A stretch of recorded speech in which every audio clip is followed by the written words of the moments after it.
Hello नमस्कार साथियों, आप लोगों का बहुत बहुत स्वागत है झारखंड एजुकेशन हब में। मैं हूं आप लोगों का जीएस एजुकेटर रितीश और आप लोग मेरे साथ हैं झारखंड जीके एमसीक्यू की इस क्लास में।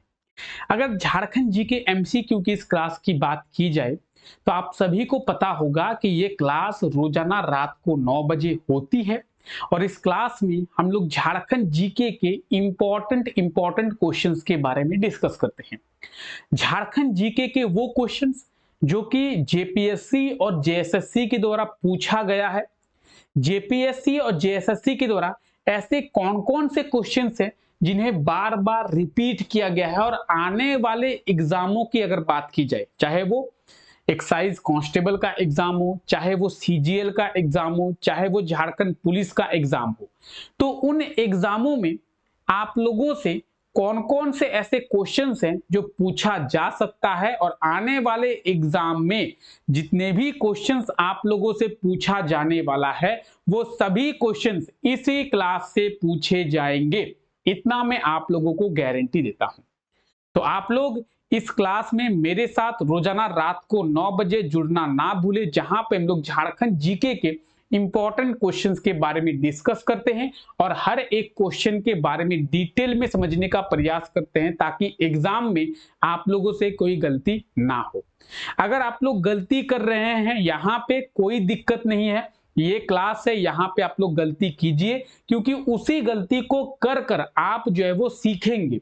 लेकिन ये सेम गलती एग्जाम में नहीं होनी चाहिए, इसीलिए इस क्लास में हम लोग झारखंड जीके के एक्सपेक्टेड क्वेश्चंस की बात करें या फिर प्रीवियस ईयर पेपर की बात करें, उन सभी चीजों को लेकर चलते हैं ताकि आपको ओवरऑल ये समझ में आ जाए कि झारखंड के जो एग्जाम्स होते हैं उन एग्जामों में क्वेश्चंस को किस प्रकार से पूछा जाता है।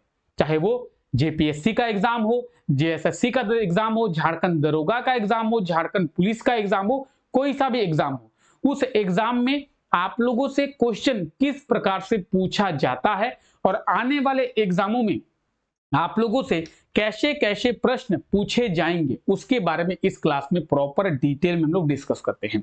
तो आइए आज के इस क्लास को शुरू करते हैं। क्लास को किस तरीके से करते हैं उसके बारे में भी आप लोगों को बताया जाएगा। सबसे पहले आप में से जितने भी ऐसे लोग हैं जो इस क्लास को पहली बार देख रहे हैं या फिर हमारे साथ पहली बार जुड़े हैं, चैनल को सब्सक्राइब करना ना भूले। साथ ही साथ इस क्लास को भी एक बार जल्दी से लाइक कर दे क्योंकि ये क्लास स्पेशली आप लोगों के लिए ही लाया जाता है ताकि आप लोग इस क्लास को करें और एग्जाम में आप लोग क्वेश्चन को गलती ना करें। ठीक है, क्लास किस प्रकार से होती है आप सभी को पता है कि इस क्लास में हम लोग टोटल 20 क्वेश्चंस को डिस्कस करते हैं। कितने? तो टोटल जो है वो 20 क्वेश्चंस हम लोग इस क्लास में डिस्कस करते हैं। हर क्वेश्चन के लिए आपको 4 ऑप्शन देखने को मिलेगा, ऑप्शन ए, बी, सी और डी। सबसे पहले क्वेश्चन को आप लोग पढ़ेंगे, क्वेश्चन पढ़ने के बाद उस क्वेश्चन का सही आंसर क्या होगा, ऑप्शन ए या फिर ऑप्शन बी, ऑप्शन सी या फिर ऑप्शन डी। तो चारों ऑप्शन में से सही आंसर क्या होगा उस क्वेश्चन के लिए आप लोग कमेंट करेंगे। उसके बाद उस क्वेश्चन का सही आंसर क्या होगा इसके बारे में हम लोग देखेंगे और फिर हम लोग उस क्वेश्चन के बारे में डिटेल में समझने का प्रयास करेंगे। आई होप सो आपको समझ में आ गया होगा किस प्रकार से ये क्लास होती है। और लास्ट में जब हम लोग 20 क्वेश्चंस को देख चुके होंगे तो आप लोग कमेंट करके बताएंगे कि उन 20 क्वेश्चंस में से आपने कितने क्वेश्चंस के सही आंसर कमेंट करके बताए हैं। चलिए आज के इस क्लास को शुरू करते हैं। आई होप तो आप लोगों को समझ में आ गया होगा। आज का हमारा पहला क्वेश्चन है, छोटानागपुर के पठार में स्थित पारसनाथ पर्वत पर किस धर्म के लोगों का तीर्थ स्थल है। ठीक है, आप क्वेश्चन को पढ़िए कि छोटानागपुर के पठार में जो पारसनाथ पर्वत है वो किस धर्म के लोगों का तीर्थ स्थल है। इसके लिए 4 ऑप्शन भी आपको दिए हुए हैं। Option A Hindu, option B Muslim, option C Jain और ऑप्शन डी सिख। तो सही आंसर क्या होगा, ऑप्शन ए, बी, सी या डी? जल्दी से आप लोग कमेंट करके बताएंगे। अब आइए पारसनाथ के बारे में थोड़ा डिस्कस करते हैं। पारसनाथ जिसे हम लोग सम्मेद शिखर के नाम से भी जानते हैं, सम्मेद शिखर की पहाड़ी के नाम से भी इसे जाना जाता है। पारसनाथ पर्वत की बात करें या फिर पारसनाथ मंदिर की बात करें तो पारसनाथ मंदिर जो है वो कहां पे है, वो है झारखंड के गिरिडीह जिले में। ठीक है, गिरिडीह जिले में आपको देखने को मिलेगा। साथ ही साथ ये जो पारसनाथ की जो पर्वत है या फिर पारसनाथ का जो हिल है, ये झारखंड की सबसे ऊंची चोटी है। यानी अगर आपसे एग्जाम में पूछा जाए कि झारखंड का सबसे हाईएस्ट पीक कौन सा है, झारखंड की सबसे ऊंची चोटी कौन सी है, तो पारसनाथ की चोटी ही झारखंड की सबसे ऊंची चोटी है। 1365 मीटर यानी 1365 मीटर इसकी टोटल हाइट है। ठीक है, तो याद रखेंगे। चलिए, हम लोग बात कर रहे थे इस क्वेश्चन की, सही आंसर क्या होगा? जैन धर्म का प्रमुख तीर्थ स्थल कौन सा है? पारसनाथ की पहाड़ी। ऑप्शन सी जैन इसका बिल्कुल सही आंसर हो जाएगा। जैन धर्म का प्रमुख तीर्थ स्थल है। तो ये आप पारसनाथ की पहाड़ी देख सकते हैं, इसे सम्मेद शिखर के नाम से भी जाना जाता है। और आप जो ये पहाड़ी देख रहे हैं, ये झारखंड की सबसे हाईएस्ट पीक है, झारखंड की सबसे ऊंची चोटी है। गिरिडीह जिले में ये स्थित है और ये आप पारसनाथ का मंदिर जो है वो देख पाएंगे। ठीक है, हाल ही में रिसेंटली इसको लेकर काफी विवाद हुआ था। झारखंड सरकार कह रही थी कि इसे जो है हम लोग पर्यटन स्थल घोषित करेंगे, और जैन धर्म के लोगों का कहना था कि ये पर्यटन स्थल घोषित ना करके ये तीर्थ स्थल है, तो इसे तीर्थ स्थल ही रहने दिया जाए, क्योंकि अगर इस तीर्थ स्थल को पर्यटन स्थल घोषित कर दिया जाएगा तो यहाँ पे मांस, मछली, शराब की बिक्री जो है वो शुरू हो जाएगी। तो इसी को लेकर झारखंड सरकार और जैन धर्म के समुदाय के लोगों का बीच में बहुत विवाद हुआ था। उस विवाद के बारे में भी हम लोग बात किए थे कि जैन समुदाय और झारखंड सरकार के बीच में विवाद क्यों हुआ था, उसके बारे में हम लोग अभी थोड़ा देर बात किए। तो ये याद रखिए, झारखंड की अगर बात करें किस जिले में है, तो ये है झारखंड का गिरिडीह जिला, और इसी गिरिडीह जिले में आपको ये देखने को मिलेगा पारसनाथ की पहाड़ी।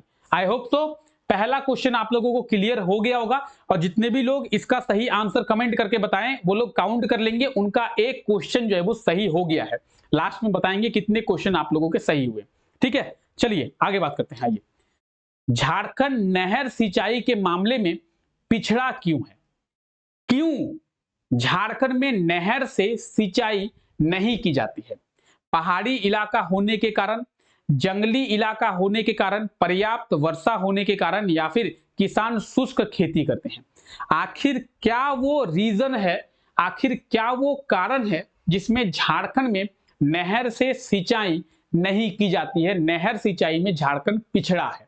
ठीक है, अब आप में से कई लोगों के मन में एक क्वेश्चन आ रहा होगा, कई लोगों के दिमाग में एक सवाल आ रहा होगा, और अगर नहीं आ रहा है तो आना चाहिए, क्या कि सर झारखंड में अगर नहर से सिंचाई नहीं होती है तो सर किस चीज से सिंचाई होती है? झारखंड में ज्यादातर जो कृषि है वो किसके माध्यम से की जाती है? झारखंड में सिंचाई की बात करें या फिर कृषि की बात करें, सबसे ज्यादा सिंचाई और कृषि के लिए कुआं का इस्तेमाल जो है झारखंड के किसान करते हैं। तो अगर आपसे पूछा जाए कि झारखंड में सिंचाई के लिए किस चीज का उपयोग किया जाता है सबसे ज्यादा, तो कुआं का उपयोग किया जाता है। ठीक है, झारखंड में नहर का उपयोग क्यों नहीं किया जाता है? तो इसका सही आंसर होगा पहाड़ी इलाका होने के कारण। झारखंड एक पहाड़ी इलाका है, और झारखंड जो है पहाड़ी इलाका है, इसीलिए झारखंड में नहर से सिंचाई नहीं की जाती है, क्योंकि नहर में आप पानी को स्टोर नहीं कर पाएंगे। पहाड़ी इलाका है तो पानी जो है बह के चला जाएगा, पानी को आप एक जगह पे स्टोर नहीं कर पाएंगे। इसीलिए झारखंड में नहर से सिंचाई करने के बजाय कुआं से सिंचाई जो है वो की जाती है। तो इस चीज को आप लोग याद रखेंगे। ठीक है, आप देखेंगे झारखंड का जो ज्यादातर हिस्सा है वो पहाड़ी है, और झारखंड जो है वो पठारी भाग में स्थित है। वहीं अगर बिहार से इसका कंपेयर किया जाए तो बिहार जो है वो मैदानी क्षेत्र है, बिहार का जो जियोग्राफिकल एरिया है वो मैदानी भाग है, झारखंड का जो है पठारी भाग है, प्लेटू एरिया है। ठीक है, तो पहाड़ी इलाका होने के कारण झारखंड में जो सिंचाई है वो नहर से नहीं की जाती है। चलिए, दूसरा जो क्वेश्चन है उसका जितने भी लोग सही आंसर कमेंट किए हैं वो लोग काउंट कर लेंगे, उनके 2 क्वेश्चन सही होंगे। ठीक है, चलिए आगे बात करते हैं। आगे आप लोगों का क्वेश्चन है, झारखंड के झरिया के पश्चात दूसरा सर्वाधिक कोयला भंडार वाला क्षेत्र कौन सा है? आप सबको पता होगा कि झारखंड में या फिर भारत में सबसे ज्यादा कोयला जो है वो झरिया में पाया जाता है, धनबाद में है झरिया, और सबसे ज्यादा कोयला झरिया में पाया जाता है, इसीलिए झरिया को कोल कैपिटल ऑफ इंडिया, भारत की कोयला राजधानी के नाम से जाना जाता है। ये तो आप लोग सभी पता होगा। लेकिन झरिया को अगर छोड़ दिया जाए, झारखंड में झरिया को छोड़ दिया जाए, तो झरिया के बाद सबसे ज्यादा कोयला झारखंड के किस क्षेत्र में पाया जाता है? इसके लिए भी 4 ऑप्शन दिए हुए हैं। पश्चिम बोकारो यानी वेस्ट बोकारो, दक्षिण कर्णपुरा यानी साउथ कर्णपुरा, उत्तरी कर्णपुरा यानी नॉर्थ कर्णपुरा, और राजमहल। क्या होगा सही आंसर? जल्दी से आप लोग कमेंट करके बताएंगे। ऑप्शन ए, बी, सी या डी। झारखंड का दूसरा सर्वाधिक पाया जाने वाला क्षेत्र कौन सा है कोयले में? चलिए जल्दी से आप लोग बताएंगे सही आंसर। इसका सही आंसर हो जाएगा उत्तरी कर्णपुरा यानी नॉर्थ कर्णपुरा। उत्तरी कर्णपुरा जो है वो कहां पे है? ये है आपका चतरा जिले में। कहां पे? चतरा जिले में, ठीक है। और यहां पे ये जो है झारखंड का दूसरा सर्वाधिक पाया जाने वाला क्या है? कोयला क्षेत्र है। सबसे ज्यादा तो धनबाद में मिलता है, उसके बाद चतरा के नॉर्थ कर्णपुरा में। तो नॉर्थ कर्णपुरा की बात करेंगे, ये है नॉर्थ कर्णपुरा वाला एरिया, और ये जो है झरिया के बाद दूसरा सबसे अधिक पाया जाने वाला कोयला क्षेत्र है। तो आप लोग याद रखेंगे झारखंड का दूसरा सर्वाधिक कोयला क्षेत्र कौन सा है? नॉर्थ कर्णपुरा, ठीक है। चलिए आगे बात करते हैं। कहां पे है? चतरा जिले में। चलिए, निम्न में से झारखंड में सबसे ऊंचा स्थान या बिंदु कौन सा है? निम्न में से झारखंड का सबसे ऊंचा स्थान या बिंदु कौन सा है?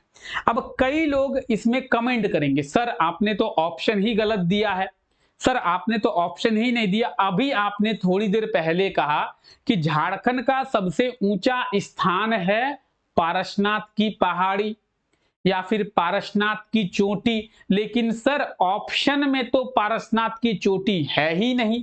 तो आपको कहा जा रहा है कि जो ऑप्शन में है उन ऑप्शन में से आपको आंसर देना है। पारसनाथ की पहाड़ी बेशक झारखंड की सबसे ऊंची चोटी है, लेकिन ऑप्शन में है नहीं।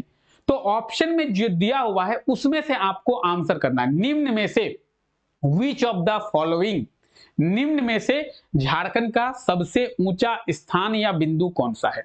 ठीक है। अब ऑप्शन ए, बी, सी और डी दिया हुआ है। जल्दी से आप लोग कमेंट करके बताएंगे कि सही आंसर जो है वो क्या होगा चारों में से।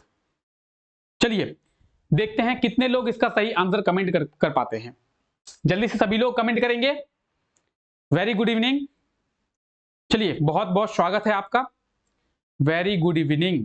चलिए जल्दी से आप लोग कमेंट करके बताएंगे। तो इसका सही आंसर जो है वो होगा नेतरहाट। क्या होगा सही आंसर? नेतरहाट। नेतरहाट की बात करेंगे, कहां पे है ये? लातेहार जिले में है। नेतरहाट की पहाड़ी भी बहुत फेमस है, और नेतरहाट से रिलेटेड कुछ चीजें मैं आपको बताता हूं। चलिए सबसे पहले आप लोग नेतरहाट देखिए, ये है नेतरहाट, लातेहार जिले में ये स्थित है। चलिए अगर आइए कुछ चीजों के बारे में बात करते हैं। झारखंड में सबसे सुंदर अगर कोई स्थान है तो वो है नेतरहाट। झारखंड में सबसे ज्यादा सुंदर होने के कारण नेतरहाट को झारखंड की मलिका कहते हैं। क्या कहते हैं? झारखंड की मलिका। छोटा नागपुर की रानी नेतरहाट, पहाड़ों की रानी नेतरहाट, सनराइज और सनसेट का ब्यूटीफुल प्लेस यानी सूर्योदय और सूर्यास्त का सौंदर्य स्थल नेतरहाट। इतनी चीजें आपको याद रखना है। दूसरा, नेतरहाट में हर रोज वर्षा होती है। तो अगर आपसे पूछा जाए झारखंड के किस स्थान में सबसे ज्यादा वर्षा होती है, तो नेतरहाट में सबसे ज्यादा वर्षा होती है। एक और क्वेश्चन है, सुनिए, झारखंड के किस जिले में सबसे ज्यादा वर्षा होती है? हजारीबाग में। लातेहार जिले में सबसे ज्यादा वर्षा नहीं होती है, केवल नेतरहाट का जो एरिया है वहां पे सबसे ज्यादा वर्षा होती है। तो अगर आपसे पूछा जाए झारखंड के किस एरिया पे, झारखंड के किस क्षेत्र में हर रोज वर्षा होती है या फिर सबसे ज्यादा वर्षा होती है, नेतरहाट में, किस जिले में सबसे ज्यादा वर्षा होती है, तो हजारीबाग में। दोनों का आंसर अलग अलग है, याद रखना है, ठीक है। चलिए आइए आगे बात करते हैं। क्लियर है यहां तक? चलिए एक बार जल्दी से सभी लोग क्लास को लाइक कर दें और क्लास को लाइक करते हुए चले आप लोग, क्योंकि ये आपका लाइक ही है जिससे हमें मोटिवेशन मिलता है और हम आपके लिए इस क्लास को लेके आ पाते हैं। साथ ही साथ आप लोग क्लास को अपने दोस्तों के साथ भी शेयर करते हुए चले जल्दी से। चलिए आप लोगों के लिए एक बुक जो है वो लाई जा रही है, मेरे द्वारा आप लोगों के लिए एक बुक लाई जा रही है। झारखंड के 10,000 जीके के क्वेश्चंस आप लोगों को वहां पे मिलेंगे उस बुक में। और वो जो बुक है वो बुक आपको अमेजॉन और फ्लिपकार्ट में आसानी से मिल जाएगा। आप अमेजॉन और फ्लिपकार्ट से उस बुक को परचेज कर पाएंगे। बहुत ही नॉमिनल फी में आपको वो बुक मिलेगा, बहुत ही नॉमिनल प्राइस में आपको वो बुक मिलेगा, जिसमें झारखंड के इंपॉर्टेंट 10,000 क्वेश्चंस आप लोगों को मिलेंगे। और अगर आप लोग उस बुक को पढ़ लिए, उन 10,000 क्वेश्चंस को देख लिए, तो फिर झारखंड का कोई सा भी एग्जाम हो, चाहे वो जेएसएससी का हो, जेपीएससी का हो, झारखंड दरोगा का हो, आपसे कोई भी क्वेश्चन नहीं छूटेगा। तो बहुत ही जल्द आप लोगों के लिए वो बुक लाया जा रहा है। आप आसानी से उस बुक को अमेजॉन और फ्लिपकार्ट के थ्रू परचेज कर पाएंगे। ठीक है, चलिए तो हमारा अगला क्वेश्चन है, डाल्टनगंज के नजदीक किस किस्म का लोहा अयस्क जो है वो पाया जाता है? डाल्टनगंज का मतलब है पालामू वाला क्षेत्र। ठीक है, तो पालामू वाला क्षेत्र जो है वो डाल्टनगंज का क्षेत्र जो है उसमें किस किस्म का लोहा जो है वो पाया जाता है? मैग्नेटाइट, हेमेटाइट, लिमोनाइट या फिर siderite. Option A B C D. चलिए एक बार आप लोग क्वेश्चन को देखेंगे और इसका सही आंसर कमेंट करके बताएंगे क्या होगा सही आंसर। सभी लोग जल्दी से कमेंट करके बताएंगे क्या होगा इसका सही आंसर। इसका सही आंसर होगा ऑप्शन है मैग्नेटाइट। क्या होगा? Magnetite, option A. डाल्टनगंज के नजदीक जो है वो किस किस्म का लोह अयस्क पाया जाता है? मैग्नेटाइट लोह अयस्क पाया जाता है। डाल्टनगंज यानी ये पालामू वाला क्षेत्र, और यहाँ पे मैग्नेटाइट, ये है लोह अयस्क मैग्नेटाइट। ठीक है, और ये जो है डाल्टनगंज के नजदीक पाया जाता है, इसे आप लोग याद रखेंगे। चलिए क्लियर है? चलिए, एक तारा किसका एक वाद्य यंत्र है जिसका प्रयोग झारखंड में किया जाता है? एक तारा का प्रयोग झारखंड में किया है। ठीक है, एक तारा क्या है? म्यूजिकल इंस्ट्रूमेंट है, एक वाद्य यंत्र है, म्यूजिकल इंस्ट्रूमेंट है एक तारा। और एक तारा जो है किससे बना हुआ है? तार से, चमड़े से, वुडविंग से, कीबोर्ड से। कहीं सही आंसर क्या होगा? जल्दी से आप लोग कमेंट करके बताएं। ऑप्शन ए बी सी और डी। चलिए सभी लोग कमेंट करेंगे, लास्ट में आप लोग बताएंगे कितने क्वेश्चंस आप लोगों के सही हुए। ठीक है, चलिए जल्दी से आप लोग कमेंट करके बताएंगे क्या होगा सही आंसर। एक तारा जो है वो किसका वाद्य यंत्र है? एक तारा जो है वो तार का एक वाद्य यंत्र है, यानी तार का एक म्यूजिकल इंस्ट्रूमेंट है। ये देखिए, ये है एक तारा। झारखंड के लोग इसका प्रयोग करते हैं, तार से ये बना हुआ है और आप जो है इसी तार के थ्रू इसे बजा पाएंगे। ये जो बजता है वो इसी तार के थ्रू बजता है। जिसे आप लोग गिटार देखे होंगे, गिटार टरंग होता है ना गिटार, तो गिटार जो बजता है वो तार के थ्रू ही बजता है। गिटार जो बजता है वो तार के थ्रू ही बजता है, उसमें हम लोग कोई ढोल पीटते नहीं है, उसमें तारों को ही ऊपर नीचे किया जाता है जो गिटार से साउंड आती है। तो उसी तरीके से यह है एक तारा, और इसमें भी तार का ही इस्तेमाल किया जाता है, इसी तार से इसे बजाया जाता है। तो याद रखेंगे, एक तारा क्या है? एक म्यूजिकल इंस्ट्रूमेंट है। ठीक है, और इसे भी आप टररंग टररंग करके बजा पाएंगे अच्छे से। चलिए आगे बात करते हैं। आइए, झारखंड सरकार के द्वारा क्या भाई, झारखंड सरकार के द्वारा क्या सर्वश्रेष्ठ विधायक पुरस्कार में, ठीक है, कितनी नगद राशि दिया जाता है? अच्छा, पैसा दिया जाता है, पैसा सुने होंगे गाना आप लोग, पैसा तसंगा, और फिर वही चीज है पैसा। तो सर्वश्रेष्ठ विधायक पुरस्कार में कितनी नगद राशि दी जाती है? हालांकि विधायक लोगों का पैसा का कमी होता नहीं है, फिर भी उन्हें जो है वो नगद राशि दी जा रही है। चलिए, तो आप लोग कमेंट करके बताएंगे। और ये क्वेश्चन बहुत इंपॉर्टेंट क्वेश्चन है, सीजीएल जेएसएससी वाला 2024 में पूछा गया क्वेश्चन है, जो कि 28 जनवरी को हुआ था। 28 जनवरी 2024 में जो सीजीएल का एग्जाम हुआ था उसमें यह क्वेश्चन पूछा गया था कि झारखंड में जो सर्वश्रेष्ठ विधायक पुरस्कार है उसमें कितनी नगद राशि दी जाती है? क्या होगा सही आंसर? क्या हो गया? सभी लोग टड़रंग टड़रंग करने बैठ गए हैं क्या? चलिए जल्दी से कमेंट करके सही आंसर बताएंगे। सही आंसर हो जाएगा 51,000। क्या होगा सही आंसर? 51,000 यानी ऑप्शन डी। सर्वश्रेष्ठ विधायक पुरस्कार की बात करेंगे तो सर्वश्रेष्ठ विधायक पुरस्कार में 51,000 की नगद राशि जो है वो दी जाती है। हालांकि जो विधायक होंगे उन्हें 51,000 से क्या ही समझ में आएगा, इतना तो उनका गाड़ी तेल पी जाता होगा, चच्चा विधायक जिनके हैं, ठीक है। 51,000 से इन्हें क्या ही समझ में आएगा। एक बार जो विधायक बनते हैं वो इतना पैसा कमा लेते हैं घोटाला करके कि आने वाली 8-10 पुश्तें जो है उनकी बैठ के खाएगी। आप लोग झारखंड के मंत्री आलमगीर आलम के जो पीएस हैं उनके बारे में तो सुने होंगे कि एक 15,000 की सैलरी लेने वाले व्यक्ति के पास, झारखंड के मंत्री हैं आलमगीर आलम, इनके बारे में आप लोग जानते होंगे, उनके पीएस है पर्सनल सेक्रेटरी, एक 15,000 की सैलरी पाने वाले के पास से ईडी के द्वारा 35.5 करोड़ का अमाउंट मिलता है। ईडी उसके पास से 35.5 करोड़ का अमाउंट निकालती है छापा मारकर। सोचिए आज के मतलब ये एक सीख है। क्या सीख है? कि 15,000 की सैलरी होने के बावजूद आप 35.5 करोड़ अपने पास रख सकते हैं। ठीक है, अगर आप में से किसी की सैलरी 15,500 20,000 के आसपास है तो आप लोग मत सोचिए कि आप गरीब हैं, आप 35.5 करोड़ जो है अमाउंट कर सकते हैं। ठीक है, तो घोटाले पे घोटाला किया जा रहा है। सोचिए यहाँ पे किसान भूखे मर रहा है, गरीब आदमी जो वोट दे रहा है वो भूखे मर रहा है, और एक पीएस के पास, एक साधारण व्यक्ति जिसकी सैलरी 15,000 है, उसके बाद 35.5 करोड़ का अमाउंट मिलता है ईडी को। छोड़िए, खैर हम लोग बात नहीं करते हैं और आगे बढ़ाते हैं क्लास को। अगर बात करेंगे तो ये जीके एमसीक्यू क्लास छोड़ के ये हो जाएगा हमारा पॉलिटिक्स का क्लास। चलिए आइए, एक पुस्तक का नाम दिया हुआ है, लघु कथाओं की पुस्तक है एक। उस पुस्तक का नाम क्या है? उस पुस्तक का नाम है the Adivasi will not dance. Adivasi dance नहीं करते हैं, हालांकि करते हैं। आदिवासी विल नॉट डांस नहीं करेंगे, आदिवासी डांस नहीं करेंगे। कि लेखक कौन है?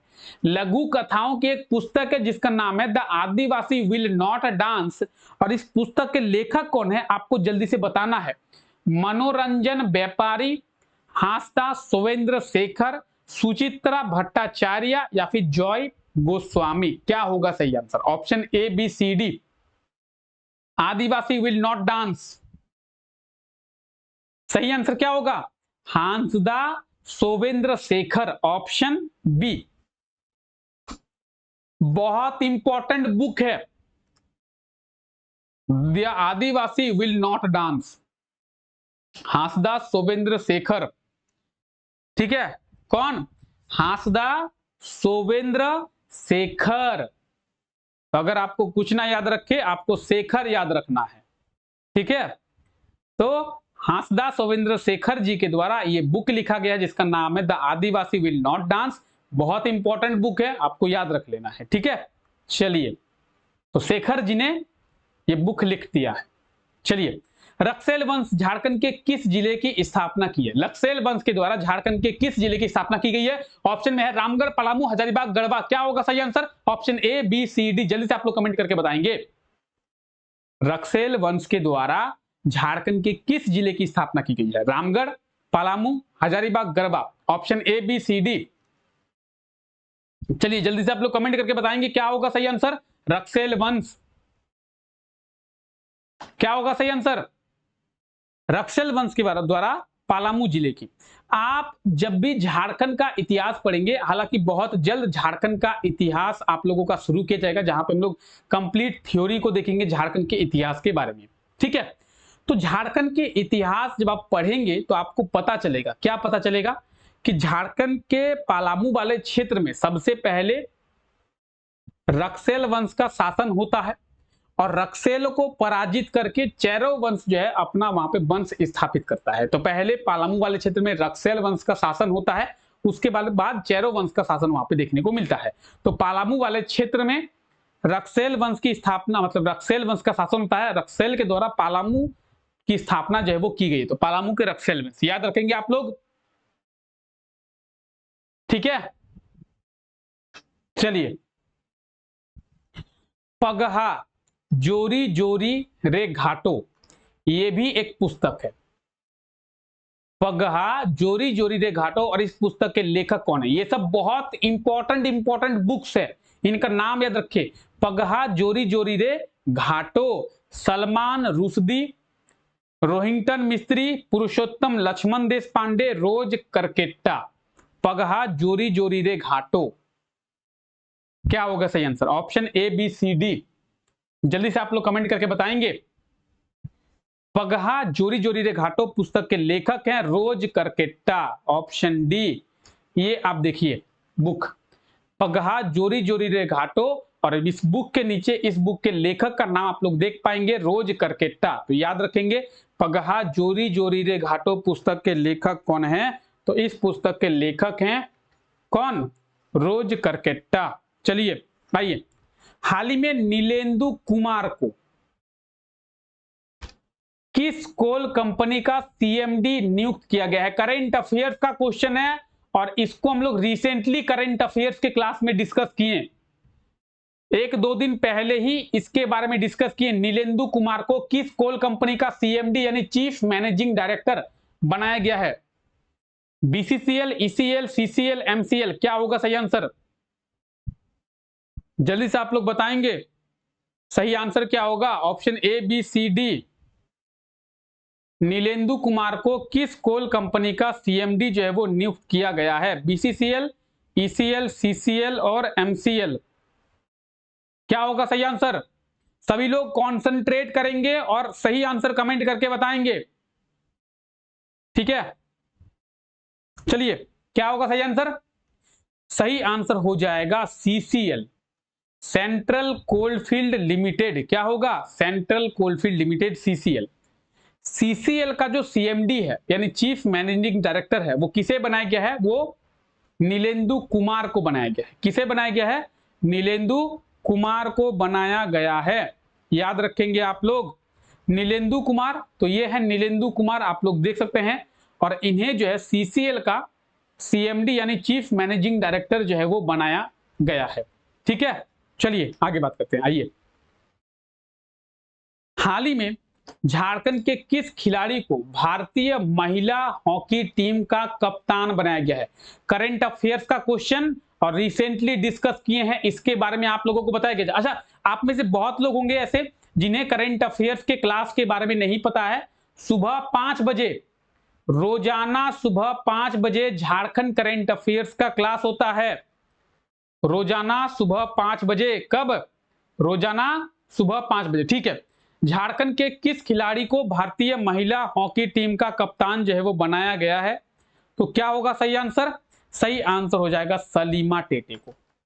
झारखंड की महिला हॉकी खिलाड़ी है सलीमा टेटे, ये है सलीमा टेटे, आप लोग देख सकते हैं, ठीक है। और इन्हें जो है वो भारतीय महिला हॉकी टीम का कप्तान बनाया गया है, ठीक है। क्लियर? तो आप लोग सलीमा टेटे को देख पा रहे हैं, ठीक है। चलिए आगे बढ़ते हैं। झारखंड की किस पेंटिंग को जीआई टैग मिला है? झारखंड के किस पेंटिंग को जीआई टैग दिया गया है यानी जीआई टैग मिला है? क्या होगा सही answer? Sohrai painting, Santhal painting, tribal painting, या फिर सभी, ऑल ऑफ दीज। तो जीआई टैग किस पेंटिंग को दिया गया है? क्या होगा सही answer? Option A B C D, जल्दी से आप लोग कमेंट करके बताएंगे क्या होगा सही आंसर? GI tag.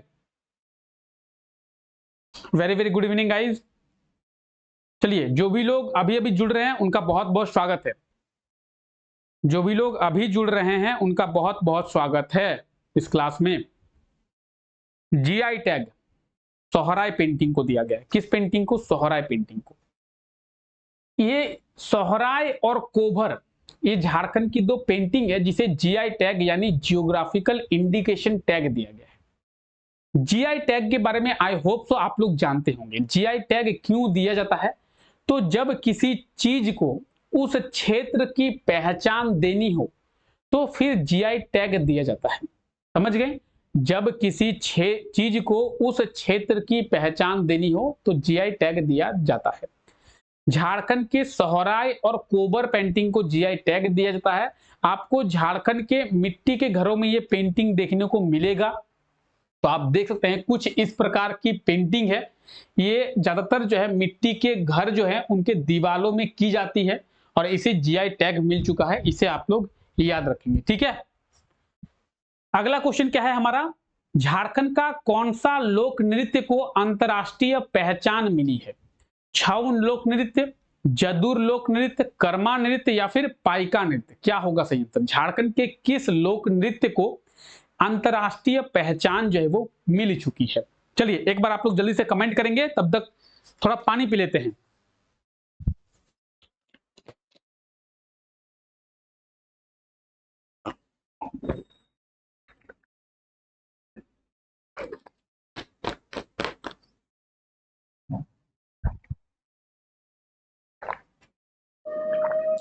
आइए, क्या होगा सही आंसर इसका?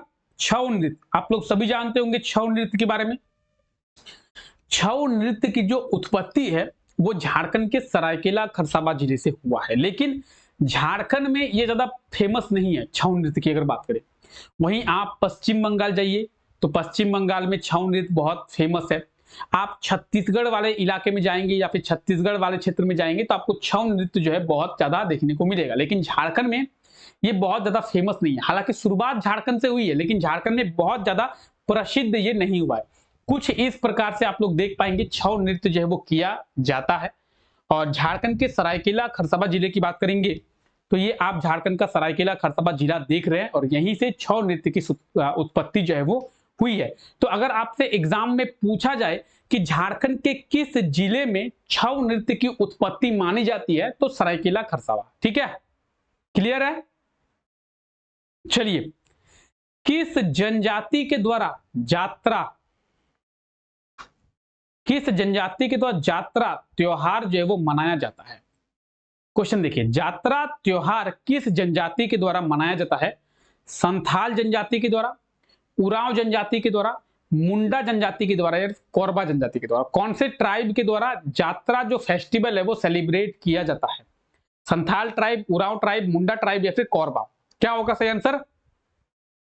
चलिए सभी लोग कमेंट करेंगे। बहुत लोग ऐसे हैं जो कमेंट नहीं कर रहे हैं, सभी लोग कमेंट करेंगे। किस जनजाति के द्वारा यात्रा त्योहार मनाया जाता है?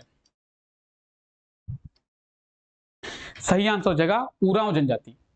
उरांव जनजाति के द्वारा ये जो यात्रा त्योहार है ये मनाया जाता है। ऑप्शन की बात करें, ऑप्शन बी, ठीक है, ऑप्शन बी। अच्छा, आइए जनजातीय के बारे में बात किए, थोड़ा समझिए। झारखंड की सर्वाधिक पाई जाने वाली जनजाति कौन सी है? संथाल जनजाति। इसमें कोई डाउट नहीं है कि झारखंड में सबसे ज्यादा जो जनसंख्या है वो संथाल जनजाति की पाई जाती है, ठीक है।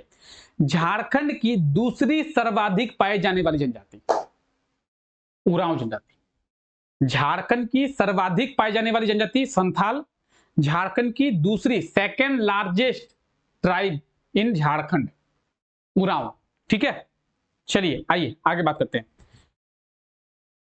किस मेला को झारखंड का सबसे बड़ा मेला माना जाता है?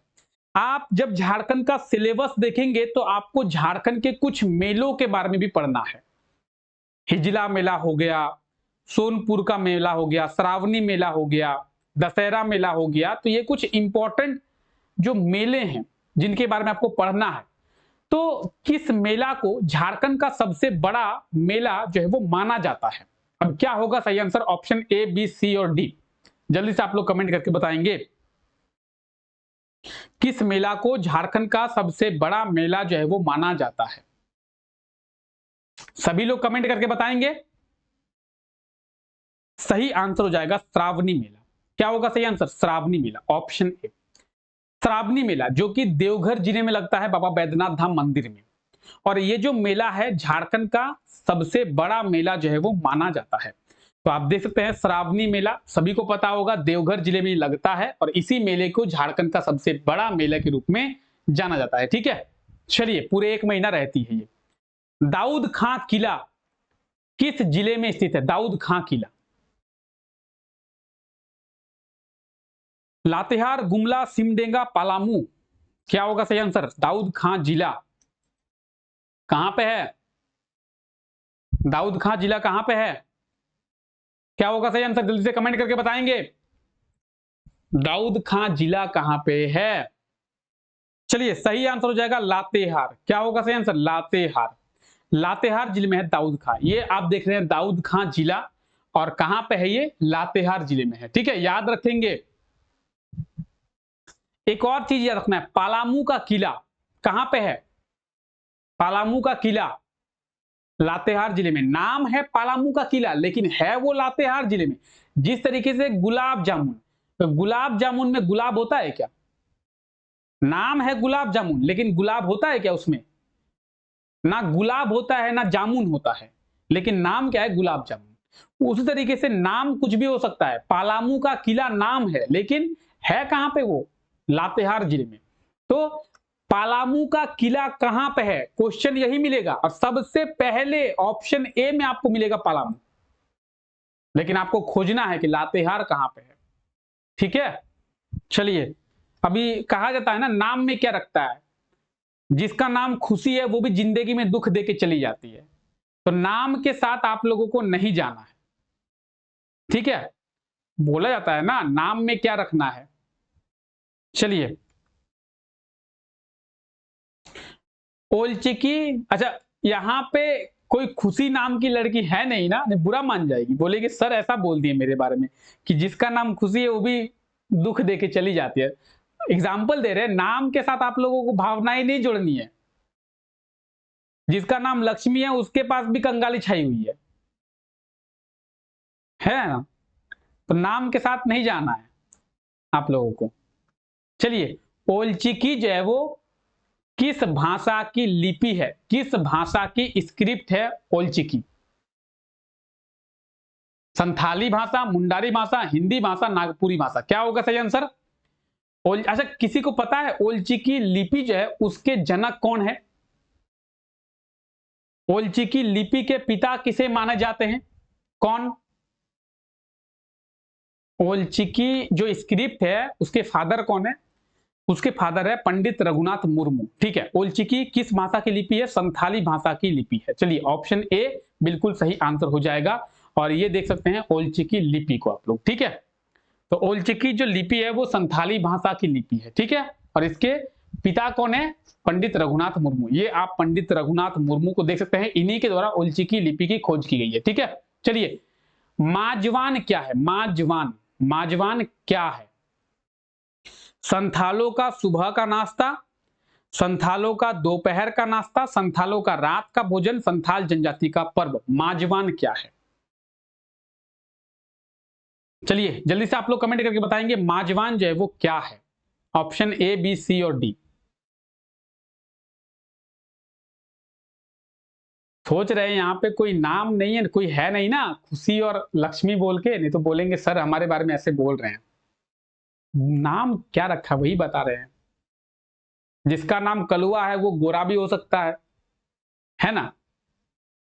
जिसका नाम कलुआ है अब मतलब थोड़ी है कि वो काला ही होगा। नाम में क्या रखा है? जिसका नाम कलुआ है वो गोरा भी हो सकता है। ठीक है, तो माजवान की बात करेंगे। संथालों के दोपहर के भोजन को माजवान कहते हैं। जिस तरीके से हम लोग दोपहर के भोजन को इंग्लिश में लंच कहा जाता है, उस तरीके से संथाली लैंग्वेज में दोपहर के भोजन को माजवान कहते हैं। ठीक है, तो दोपहर के भोजन को माजवान कहते हैं, याद रखेंगे। संथाल लोगों का जो दोपहर का भोजन होता है उसे माजवान कहते हैं। और ये रहा आज का हमारा लास्ट क्वेश्चन। इनमें से कौन सी Jharkhand state action plan on climate change की योजना नहीं है? निम्न योजनाओं में से कौन सी योजना जो है वो Jharkhand state action plan on climate change की योजना नहीं है? अब इसके लिए ऑप्शन क्या क्या दिया हुआ है आप लोग देखेंगे। विभिन्न क्षेत्रों में जलवायु परिवर्तन जोखिम की पहचान करना, राज्य स्तरीय भेद्यता एवं जोखिम का मानचित्रण करना, जलवायु परिवर्तन शमन के लिए उपायों का आकलन करना, सभी जिलों में सामाजिक वानिकी शुरू करना। आइए बात करते हैं Jharkhand state action plan on climate change की बात करें तो इसका काम क्या है। क्लाइमेट जब चेंज होता है, जलवायु जब चेंज होता है तो उसके लिए योजना बनाना और झारखंड को जलवायु चेंज होने पर कम इफेक्ट पड़े, झारखंड को किसी प्रकार का कोई नुकसान ना हो, इसकी देखरेख करना, इसके लिए उपाय खोजना। ठीक है, तो विभिन्न क्षेत्रों में जलवायु परिवर्तन की जोखिम की पहचान करना, हाँ जी ये इसका काम है। चलिए, राज्य स्तरीय भेद्यता एवं जोखिम का मानचित्रण करना कि अगर झारखंड में कोई जोखिम है तो कहां पे है, मानचित्रण करना, ये भी इसका काम है। ठीक है, जलवायु परिवर्तन समय के लिए उपायों का आकलन करना, अगर जलवायु परिवर्तन हो रहा है झारखंड में तो उसका क्या उपाय किया जाए कि वो ना हो, इसका आकलन करना, ये भी इसका काम है। सभी जिलों में सामाजिक वानिकी को शुरू करना, ये इसका काम नहीं है। तो यहां पे पूछा जा रहा है कौन सा इसका काम नहीं है, तो ऑप्शन डी इसका काम नहीं है, यानी ऑप्शन डी बिल्कुल सही आंसर हो जाएगा। ऑप्शन डी को छोड़ के बाकी सभी काम जो है इसके हैं। किसके? Jharkhand state action plan on climate change के। क्लियर है? क्लियर? ठीक है, चलिए तो आप बात करेंगे Jharkhand action plan on climate change की। तो इसका जो स्थापना है कब किया गया था, तो इसकी स्थापना जो है आप लोग याद रखेंगे 2008 में। कब? 2008 में की गई थी। ठीक है, नहीं 2009 में, 2009 में की गई थी, याद रखेंगे। ठीक है, चलिए एक बार जल्दी से आप लोग सभी लोग कमेंट करके बताएंगे क्या कि आपका स्कोर क्या रहा है। ठीक है, सभी लोग जल्दी से कमेंट करके बताएंगे कि आपका स्कोर क्या रहा है, 20 में से कितने क्वेश्चंस आप लोगों के सही हुए। चलिए जल्दी से आप लोग सभी लोग कमेंट करेंगे 20 में से कितने क्वेश्चंस आपके सही हुए हैं। ठीक है, चलिए तो फिलहाल आज के लिए इस क्लास को यहीं तक रखते हैं। आप सभी लोगों का बहुत बहुत शुक्रिया इस क्लास का हिस्सा बनने के लिए। इसी तरीके से रोजाना रात को 9 बजे जुड़े मेरे साथ इस क्लास में, जहां पर हम झारखंड जीके के इंपॉर्टेंट क्वेश्चंस के बारे में डिस्कस करते हैं। तो चलिए फिलहाल आज के लिए इतना ही। Take care, bye bye.